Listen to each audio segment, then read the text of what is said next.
என்னதான் chicken mutton இதெல்லாம் இருந்தாலும் இந்த மீன் வந்து ஒரு தனி சந்தோஷம் தான். இல்லை எனக்கு வந்து மீன் அவ்வளோ பிடிக்கும். என்ன மாதிரி உங்களை எத்தனை பேருக்கு மீன் ரொம்ப பிடிக்குங்கிறத கமெண்ட்டில் சொல்லுங்கள். இன்றைக்கி சாட்டர்டே ரியாவுக்கு வந்து ஹாஃப் டே ஸ்கூலு. நானும் ஃப்ரெண்டும் ரியாவை கொண்டு போய் ஸ்கூலில் விட்டுட்டு நாங்கள் 2 பேரும் மார்க்கெட் போயிட்டோம். கழுத கெட்டா குட்டிச்சோறுங்கிற மாதிரி நான் வந்து எப்போவுமே சிந்தாதாரிப்பேட்டை மார்க்கெட் தான் போவேன்.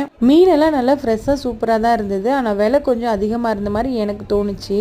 நான் நினச்சிட்டு இருந்தேன் மீன்பிடி தடைக்காலெல்லாம் முடிஞ்சிச்சுன்னா மீனெல்லாம் நல்லா மலிவாயிரும் அப்படின்னு. அந்த மாதிரி இல்லை போல். மீனெல்லாம் வாங்கிட்டு வர வழியிலே மாம்பழம் விற்றுச்சா மாம்பழமும் வாங்கியாச்சு. இந்த முருங்கைக்கீரையை பாருங்களேன் எவ்வளோ ஃப்ரெஷ்ஷாக இருக்குன்னு. நம்ம வீட்டில் கீரை சமைக்கணும் அப்படின்னு நினைக்கும் போதெல்லாம் இவ்வளோ ஃப்ரெஷ்ஷாக கீரை கிடைக்காது. ஆனால் நம்ம நான்வெஜ்ஜு அந்த மாதிரி ஏதாவது வாங்கியிருக்கப்போ நல்லா ஃப்ரெஷ்ஷான கீரையெல்லாம் கண்ணில் பார்க்க முடியும். இன்னைக்கு வந்து இந்த ஜிலேபி மீன் 1 கிலோ வாங்கினேன். இந்த 2 மீனும் சேர்த்து 1 கிலோ இருந்தது. அதுக்கப்புறம் கிழங்கா மீன் 1 கிலோ வாங்கினேன். அப்புறம் கண்ணங்கொழி சாலை மீன் இருக்குல்ல அது வந்து 1 கிலோ வாங்கினேன். மீனோட முட்டை வந்து 100 ரூபாய்க்கு வாங்கினேன். இந்த மீனெல்லாம் தான் இன்னைக்கு வாங்கிட்டு வந்தேன்.